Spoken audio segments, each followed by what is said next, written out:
La quête de l'amour. Lorsque tu vois en toi-même l'amour, augmente-le afin qu'il devienne plus grand.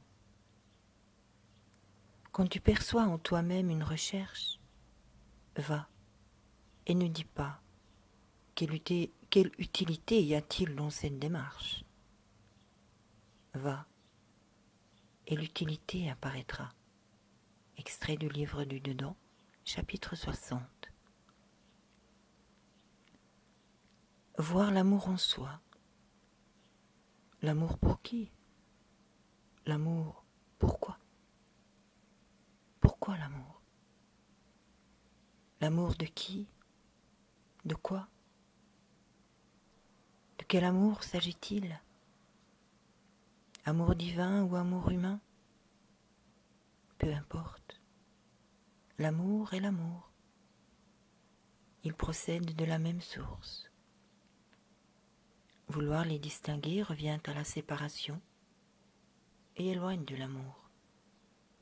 Tout ce qui sépare est contraire à l'amour et source de conflit, quel que soit le domaine.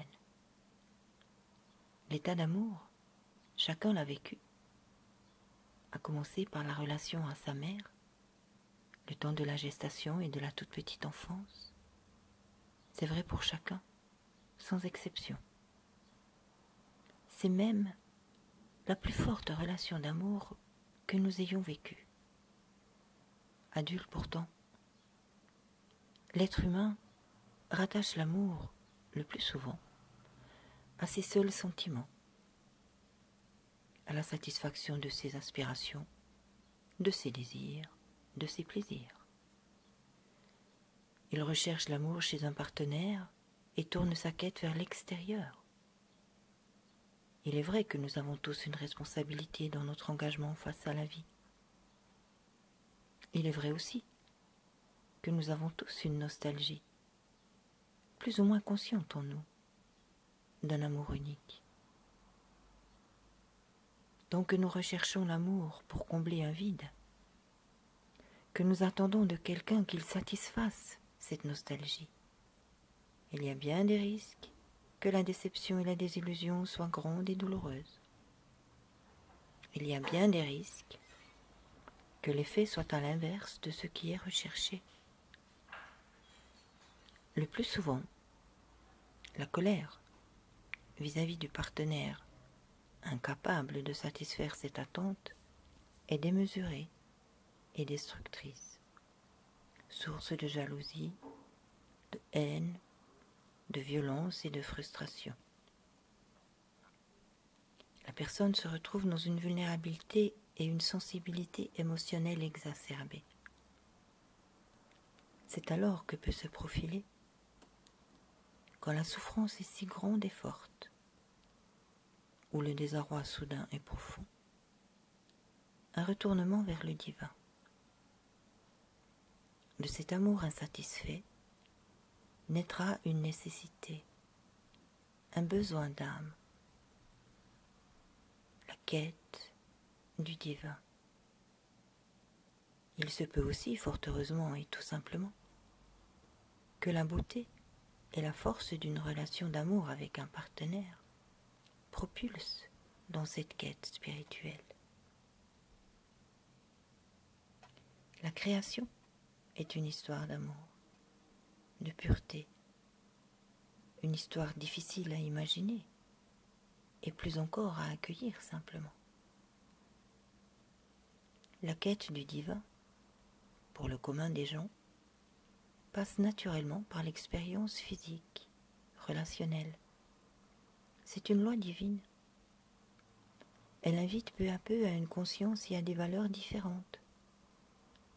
Lorsque la conscience de l'amour divin grandit, il devient alors possible de se soumettre à ses lois, à ses commandements, tout autant qu'à ses interdits.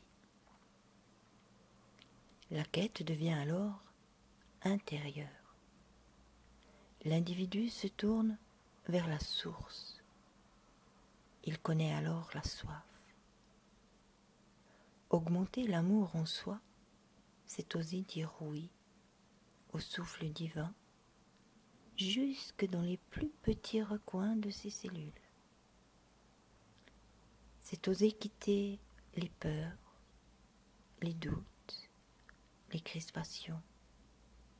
C'est mourir avant de mourir. C'est entrer dans une relation de confiance et de foi. C'est croire en et ressentir la présence de ce souffle d'amour. C'est accueillir avec confiance l'engagement vis-à-vis d'un partenaire. C'est lui dire oui, sans peur de perdre sa liberté, sans calcul, sans attente. C'est associer vie amoureuse et vie spirituelle. Méditer sur la nature du souffle premier, s'y abandonner. Réciter et lire les psaumes, les attributs divins, les sourates du Coran ou de tout autre texte sacré. Prier est l'hygiène de base et le minimum à pratiquer quotidiennement pour parvenir à la croissance de conscience, de la force que procure l'amour divin. Quand la soif du divin te touche, va, fais confiance et ne demande pas l'avis des autres. Exécute ce que ton cœur te dicte et rien d'autre. Apprends à faire silence et à te retirer dans le secret de ton cœur. Et là, tu y entendras peu à peu, à force de persévérance et de discipline, la voix de l'éveil. La joie et la quiétude t'habiteront, non pas l'euphorie éphémère, la tranquillité, la force, la foi et la confiance deviendront alors tes meilleurs amis.